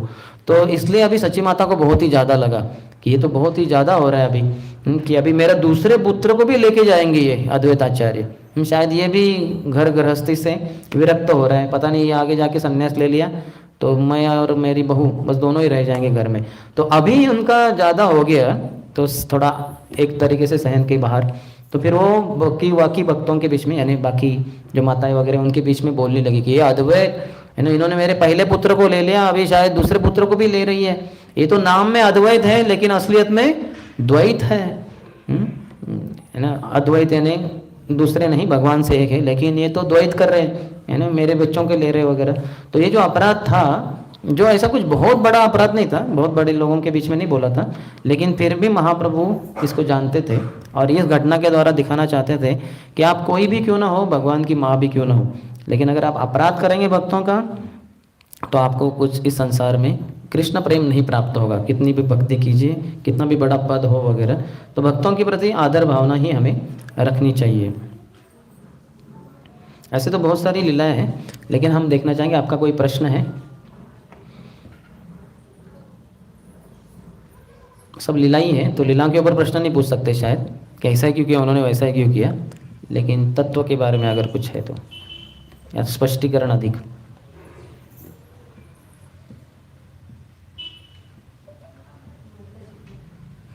कौन सी? अच्छा, हरे कृष्ण। उनको माइक दे सकते हैं?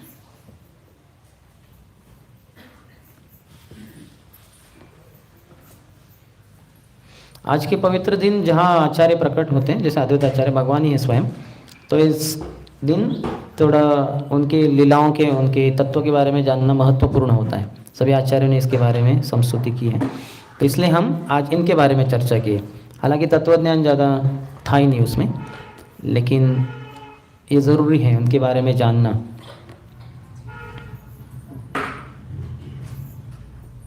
नहीं तो फिर ऐसे ही जोर से ओके आगे। हरे कृष्ण। मैं ये जानना चाहती हूँ कि अगर कोई जाने अनजाने के प्रति अपराध कर देता है, लाइक कोई भक्ति में है या नहीं है, फिर भी कर देते हैं, तो फिर उनके लिए उनको क्या करना चाहिए? उससे बाहर के लोग, बाहर के लोगों का उतना वो अपराध नहीं होता, क्योंकि उनको भक्तों की स्थिति पता नहीं है, लेकिन थोड़ा तो अपराध लगेगा उनको। लेकिन बाद में बाकी भक्तों उनके पास जाके उनको भक्ति प्रदान करेंगे तो वो भक्तों की सेवा करेंगे। जिन भक्तों को उन्होंने, भक्तों के प्रति उन्होंने अपराध किए होंगे, उन्हीं भक्तों की वो सेवा करके अपने अपराध से मुक्त हो जाएंगे। जैसे अमेरिका में एक जगह पे, अमेरिका यानी यूएस में कहीं तो भक्त जाते थे हरिनाम संकीर्तन के लिए, सुबह सुबह वगैरह जोर शोर से कीर्तन करते थे, तो लोग क्रोधित हो जाते थे। कभी कभी भारतीय लोग भी क्रोधित हो जाते कि क्या जोर जोर से चिल्लाते रहते, सुबह सुबह हमारी नींद खराब करते, ऐसे वगैरह लोग बोलते हैं। तो वहाँ तो पाश्चात्य देश में तो भौतिकवादी लोग हैं, वहाँ तो कृष्ण राम कुछ नहीं।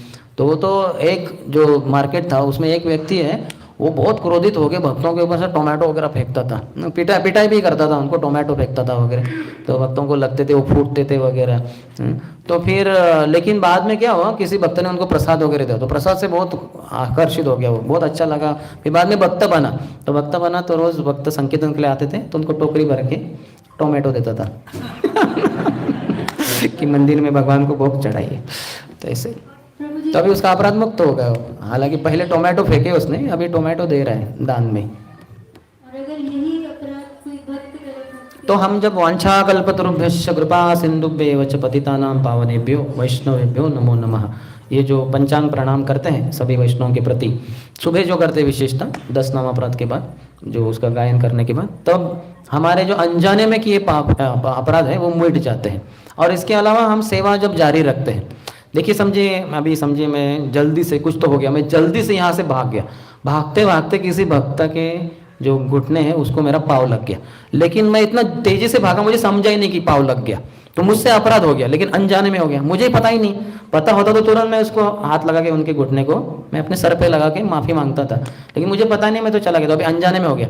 वही अभी दूसरे दिन सुबह हमने वांछा कल्पतरु बोल दिया, वो भी है उपस्थित, तो हमने झुक के, उनको शायद पता होगा कि इन्होंने मुझे, वो हो सकता है सोचा कि लात मारी मुझे जल्दबाजी में या जो भी है, तो लेकिन दूसरे दिन हमने वांछा कल्पतरु बोला, और फिर अभी उनकी सेवा भी कर रहे, समझिए ब्रेकफास्ट के समय हम उनके पास जाते, प्रभु थोड़ा सा चपाती लेंगे, थोड़ा सब्जी लेंगे, तो देखेंगे अरे इनका भाव तो अच्छा लग रहा है, नम्र सेवक के रूप में सेवा कर रहे हैं, और पूछ रहे हैं प्रेम से वगैरह वगैरह, और मुझे महाप्रसाद भी दिया, मंदिर से कुछ महाप्रसाद ला के दिया, तो ये मुझसे प्रेम ही करते हैं। शायद उस समय जब उनका पाँव लग गया था वो अनजाने में लगा होगा, ये तो अच्छे ही है भक्त, तो अपराध मिट गया वो अनजाने में। लेकिन जानबूझकर जो अपराध करते हैं उसको उस भक्त के पास जाके माफ़ी मांग के ही, क्योंकि हमें पता है उसके प्रति हमारा द्वेष है, उसके कारण उसका अपराध कर रहे हैं या किया है एक बार, उनके पास जाके उनके चरणों में झुक के वांछा कल्पतरु भी बोलना है, उनकी माफ़ी मांगनी है, रोना भी है, और उनको कहना है कि आपकी सेवा में लगाइए।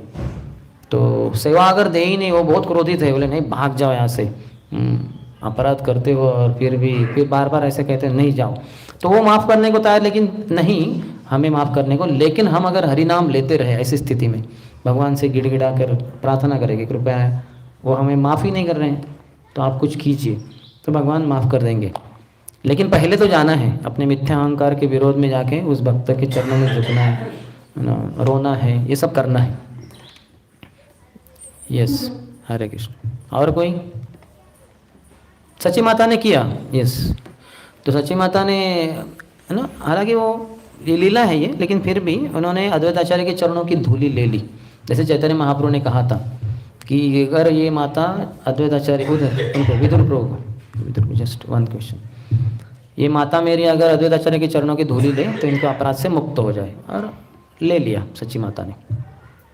प्रभु जी, प्रश्न ये था कि अद्वैत आचार्य खुद एक एग्जाम्पलरी गृहस्थ था, और मतलब ऐसे पास्ट टाइम में सुना जाता है कि विश्व रूप वो जो उनका एसोसिएशन लेते, और मतलब उनको डिटैचमेंट आता है, तो मेरा ये क्वेश्चन था कि कैसे उनका एसोसिएशन लेके डिटैचमेंट आए, मतलब उनको तो गृहस्थ आश्रम की तरफ वो होना चाहिए। नहीं ऐसा थोड़ी है, अब इस्कॉन में सब गृहस्थ ब्रह्मचारी साथ में ही आते हैं सत्संग वगैरह, तो इसका मतलब थोड़ा है कि ब्रह्मचारी उत्साही हो जाते हैं गृहस्थ बनने के लिए, नहीं, वो भगवान की कथा सुनने से कुछ विशेष लोग हैं उनको,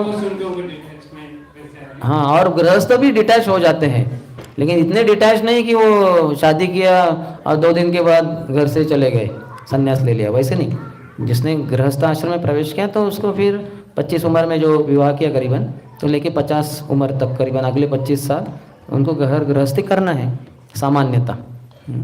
अगर कुछ अलग चीज़ हो जाए भगवान की ही कुछ योजना से, पत्नी भक्ति में साथ न दे वगैरह, और भक्ति में बाधा वगैरह आ जाए, तो हो सकता है गुरु के आशीर्वाद से, गुरु के सहमति से वो व्यक्ति संन्यास की तरफ प्रस्थान करे। नहीं तो फिर गृहस्थ आश्रम में प्रवेश किए तो गृहस्थ आश्रम को ही जारी रखना है 50 उम्र तक। जैसे प्रभुपाद की बात हुई, हाँ, तो वो जो 1922 में मिले भक्ति सिद्धांत सरस्वती ठाकुर से, तो प्रभुपाद 26 साल के थे, तो उनका विवाह उन जमाने में विवाह जल्दी हो जाता, तो उनका विवाह भी हो गया था, उनके पुत्र वगैरह भी थे, तो उनको मिलने के बाद, भक्तिनाथ ठाकुर को मिलने के बाद प्रभुपाद के मन में इच्छा आई कि अरे मैं विवाह के पहले इनको मिलता था तो मैं भी ब्रह्मचारी बन जाता था, लेकिन अभी क्या करूँ, मेरा तो विवाह हो गया है, पत्नी है, तो फिर ठीक है, फिर वो गृहस्थ के रूप में सेवा प्रदान करने लगे, और अपने गुरु महाराज से जहाँ कहीं मिल सके मिलते थे, और उनके ग्रंथ पढ़ते थे, उनके गुरु भाइयों के साथ आध्यात्मिक चर्चा करते थे, गृहस्थ रहते रहते अपना बिजनेस करते करते, और बाद में जाके वो इतने विरक्त हो गए और पत्नी भी इतना साथ नहीं दे रही थी, तो फिर वो वानप्रस्थ आश्रम स्वीकार करते, बाद में संन्यास भी लेते। तो ऐसा ज़रूरी नहीं है कि गृहस्थों का संग करके कोई ब्रह्मचारी जिसको विरक्ति की तरफ अग्रसर हो रहा है वो ये करे, हो भी सकता है, वो किसके ऊपर आधारित हैं? वो जो कृष्ण नाम, हरि भक्ति, हरि कथा को ध्यान से श्रवण कर रहा है कि नहीं, हरि नाम को ध्यान पूर्वक जप कर रहा है कि नहीं, हरे कृष्ण कृष्ण कृष्ण हरे हरे, हरे राम राम राम हरे हरे, ये सब वो नहीं करे ध्यान से, तो फिर समस्या हो जा सकती है। समस्या नहीं, उसके लिए शायद समस्या नहीं, क्योंकि वो उसके लिए ही फिर तैयार है वो जो व्हाट डू यू वांट नहीं, तो फिर इस तरह से हो सकता है। लेकिन भक्ति में भक्ति परेशानुभवो विरक्तिर अन्यत्र चैश एक काल, तो भक्ति के साथ वैराग्य आ ही जाता है। ज्ञान और वैराग्य, ये भक्ति माता के दो पुत्र हैं। तो वो ब्रह्मचारी हो, गृहस्थ हो, वानप्रस्थ हो, सन्यासी हो, जो भक्ति कर रहे हैं वो विरक्त होगा ही, लेकिन ऐसी विरक्ति नहीं जिसमें पत्नी को छोड़ के वो गृहस्थ बच्चे को छोड़ के घर से बाहर चला जाए, नहीं। विरक्ति किससे? मांसाहार, जुआ, नशा, व्यभिचार, ये चीज़ों से, और जो भक्ति के लिए जो अनुकूल नहीं है चीज़, उनसे वो दूर जाएगा। ऐसा ज़रूरी नहीं कि उसके लिए गृहस्थ आश्रम भक्ति के लिए प्रतिकूल है, नहीं, उसके लिए भक्ति के लिए अनुकूल होगा वो। और वो साइकोफिजिकल नेचर भी रहता है, अपने पूर्व जन्मों के कर्मों के अनुसार। जो कुछ विरक्त लोग रहेंगे तो उनकी साइकी में वो फिट ही नहीं होता किसी स्त्री के साथ रहना, वो उसका विचार ही नहीं कर पाएंगे। और वही जो गृहस्थ मेंटालिटी है, उनके साइकी के अनुसार वो सोच ही नहीं सकते, स्त्री के बिना मैं कैसे रह सकता हूँ, मैं तो पागल हो जाऊंगा। समझ रहे ना? एक सोच रहा है स्त्री के साथ मैं पागल हो जाऊंगा, और दूसरा सोचता है स्त्री के बिना मैं पागल हो जाऊंगा। तो ये अपनी अपनी साइकी है, यानी क्या कहते हैं उसको, मानसिकता।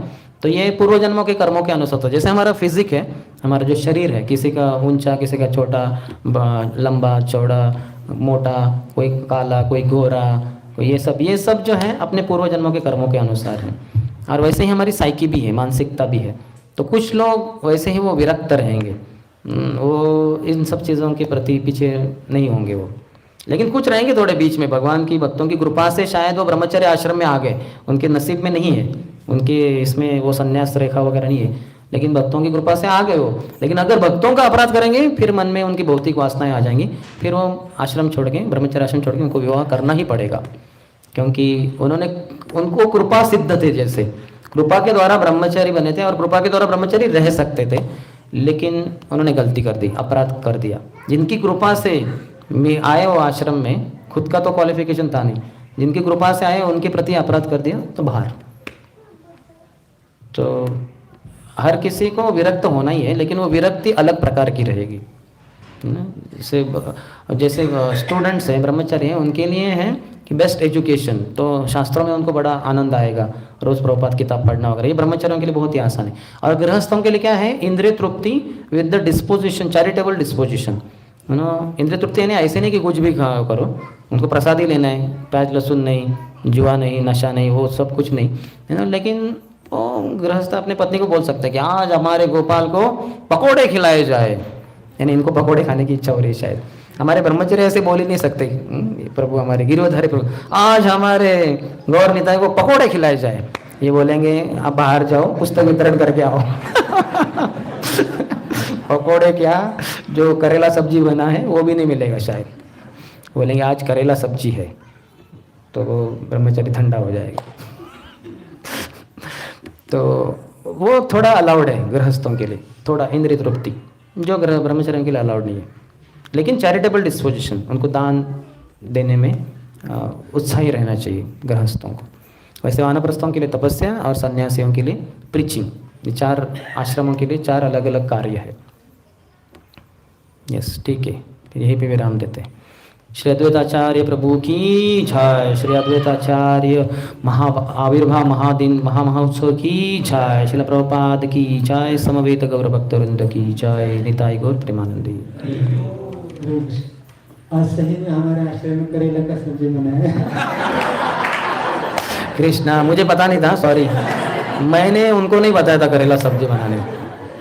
पता नहीं तो कैसे पता चलता? नहीं, मुझे नहीं पता चला, परमात्मा ने वो करेला सब्जी निकाल दिया बाहर। परसों हम राहुल में गए थे, तो क्वेश्चन आंसर चल रहा था और एक गृहस्थ आके वो मेरे पास बैठ गए।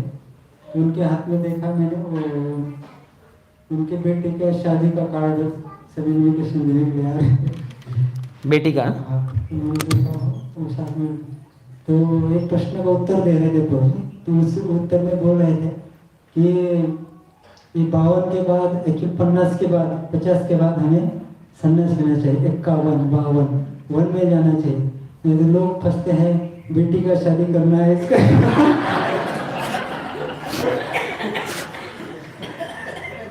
तो बताइए वो परमात्मा का और भगवान का परमात्मा का और प्रभु जी का बहुत निकट का संबंध है।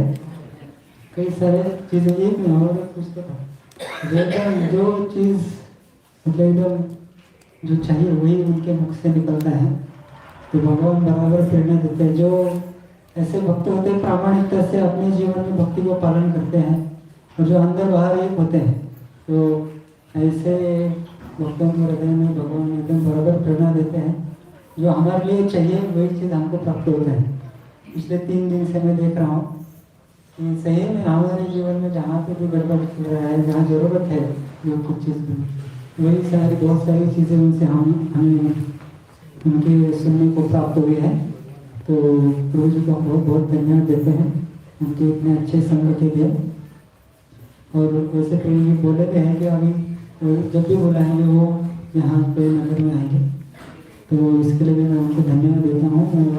और हम सभी उनके आभार व्यक्त करते हैं। एक बार हरे कृष्ण महामंत्र बोलिए। हरे कृष्णा कृष्णा कृष्णा हरे हरे, हरे राम राम राम हरे हरे।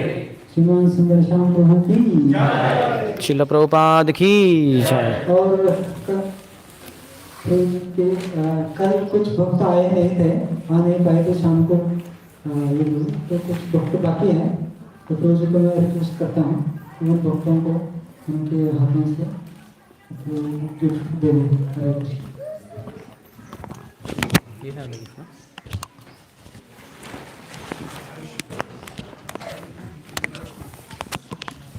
हरे कृष्णा। तो पहले हम जिन भक्तों ने 500 से अधिक महावीर बुक्स वितरण किया है मैराथन में, जो कल नहीं आ पाए थे, उन भक्तों का नाम में लेता हूँ। कृपया करके आगे आइए और प्रभु जी के हाथों से आप गिफ्ट लीजिए। और जब भी कोई भक्त आएंगे इनका नाम अनाउंस करेंगे तो सभी को बोलना है हरि हरि हरि हरि हरि हरि। सबसे पहले प्रणाली राठौड़ माता जी, प्रणाली राठौड़ माता जी। हरि हरि हरि।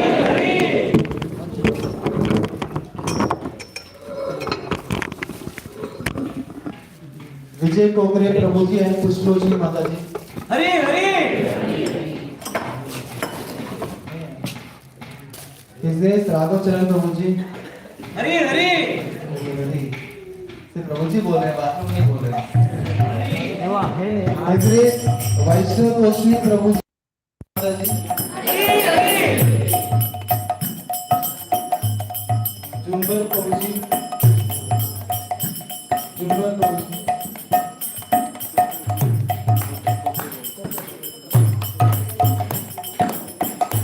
हरि हरि हरि हरि हरि हरि हरि।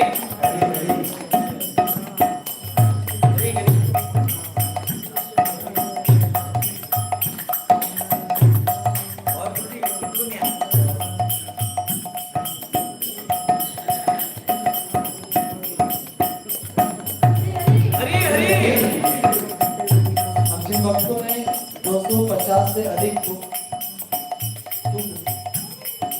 250 से अधिक बुक ग्रहण किया। उन भक्तों नाम लेते और आगे यहाँ पर देवमंडल प्रभु जी। हरि हरि। हरीश अरोड़े प्रभु जी।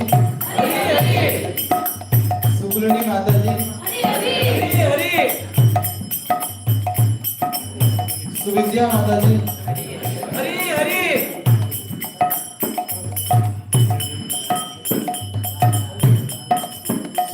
सुग्रीव शर्मा प्रभु जी। हरि हरि। तो बोलना है हरि हरि हरि हरि।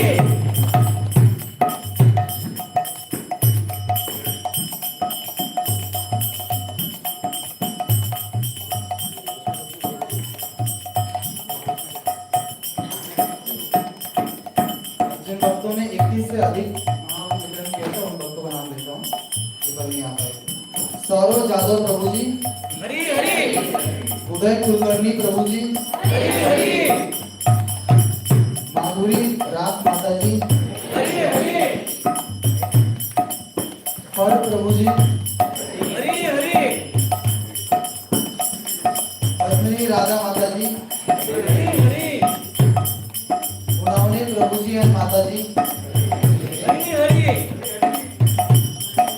तुलसी कृपा माता जी। उन्होंने माता जी आइए आगे प्रभु जी के साथ आओ।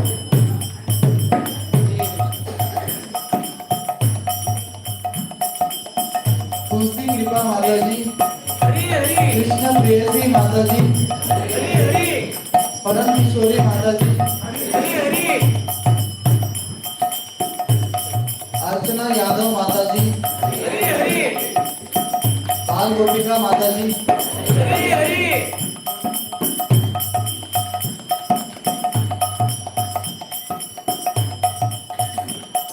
कोटे माता जी।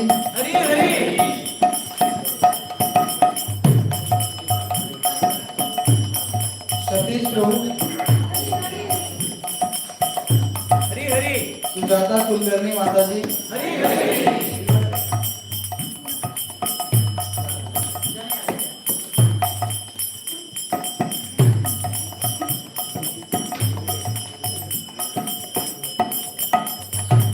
डॉक्टर जोबे प्रभु जी।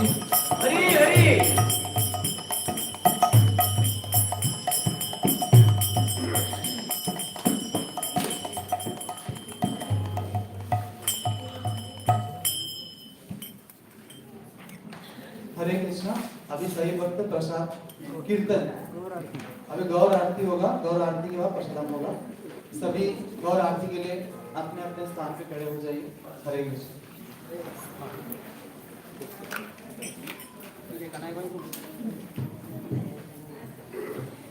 क्या नाम है?